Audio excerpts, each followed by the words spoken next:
Halo, Assalamualaikum. Saya Siti Maulidia. Dalam video kali ini akan membahas tentang langkah-langkah dalam penyusunan kampanye public relation. Ada 9 langkah utama, yaitu yang pertama menganalisis situasi. Menganalisis situasi ini dilakukan untuk mengelola reputasi sebuah perusahaan, baik itu secara internal maupun eksternal. Maka dalam menganalisis situasi ini dilakukan manajemen isu dan manajemen krisis. Langkah yang kedua adalah menganalisis organisasi. Menganalisis organisasi ini dilakukan untuk mengetahui kelemahan dan kekuatan sebuah perusahaan. Yang ketiga adalah menganalisis publik. Menganalisis publik ini dilakukan untuk mengetahui publik sebuah perusahaan baik secara internal maupun secara eksternal. Yang keempat adalah menentukan sasaran dan tujuan dalam hal pencapaian sebuah perusahaan. Langkah yang kelima adalah menentukan aksi dan respon.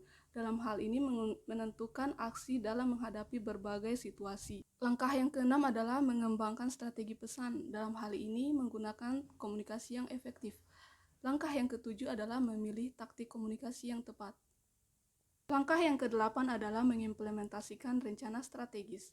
Dalam hal ini adalah menentukan jadwal dan budget yang digunakan dalam menjalankan program yang akan dijalankan. Langkah yang kesembilan adalah mengevaluasi rencana strategis. Hal ini dilakukan untuk mengukur apakah tools-tools yang telah digunakan sebelumnya efektif dalam mencapai tujuan sebuah perusahaan. Dan pada video kali ini saya akan menjelaskan lebih rinci pada step ke-6, mengembangkan strategi pesan.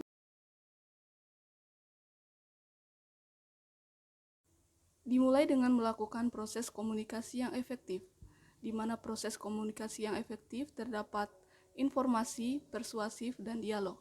Informasi yang bersifat timbal balik, persuasif untuk mempengaruhi, dan dialog untuk membangun hubungan yang baik antara PR dan audiens. Seorang PR harus memiliki etos yang baik, di antaranya memiliki kemampuan kredibilitas, yakni mampu membujuk audiens, memiliki karisma yang bagus, dan kontrol sikap yang bagus saat berbicara di depan audiens. Yang berikutnya, seorang PR harus pandai dalam memilih juru bicara organisasi. Beberapa perusahaan menggunakan selebriti dan petinggi perusahaan sebagai juru bicara organisasinya. Selebriti dipilih karena dianggap sebagai individu yang akrab dan karismatik.